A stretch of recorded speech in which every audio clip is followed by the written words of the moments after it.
So I'm pretty sure we can all agree we did not need a live-action remake of How to Train Your Dragon, and it should go without saying you can't top the way the animated movie told the story, which is easily one of the best in DreamWorks' catalog. That being said, despite my continued desire for live-action remakes to stop altogether, I will admit I wound up enjoying this. A big part of it is due to the return of the original film's co-writer and director, Dean DeBlois, who maintains the sincerity of the animated classic, and results in a film that's mostly a frame-by-frame remake of the original, with some sequences drawn out a little longer or a few plot points expanded upon just a touch more, resulting in it being about 30 minutes longer. A lot of the dialogue is the same, the look of Toothless is exactly the same, the visual cues to evoke certain emotional beats are the same, and you even have both John Powell returning to bring back his fantastic original score, along with Gerard Butler reprising his role as Stoic. And because it keeps just about every single element of the animated film intact, I wound up feeling the same emotions I felt when seeing the animated film, which I loved. When it needed to be cute, it worked. When it needed to be really emotional, it worked. I laughed at most of the same moments I laughed at in the original, so it's more or less the same movie.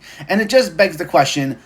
why would I want to see this over the original, especially when the original did it better? Because even with this being the same movie and me saying I felt about all the same emotions, I mean, look, while the CGI looks considerably better than, say, something that comes out of modern Disney movies, there are, of course, times where the green screen is noticeable to the point of distracting, so, of course, you just can't beat the beautiful animation of the original. Plus, I think some of its visual cues and lines of dialogue fit the animation medium a little better than they do live action, like some of the running gags that were classic lines in the original just felt slightly more awkward in live action form. But to go back to my original point, even with the amount of good this does at maintaining the spirit of the original, at the end of the day, it really doesn't do much to justify its existence, and I can't see a situation where I'd find myself preferring to rewatch this over the original, which did everything this did, but even better. So am I saying don't go see this? No. I'm just saying that after the first viewing, I'm having a hard time seeing anyone choosing this over the animated classic. But to be clear, because I know it sounds like I'm being really negative on the movie, it is still leagues better than most of the Disney live-action remakes,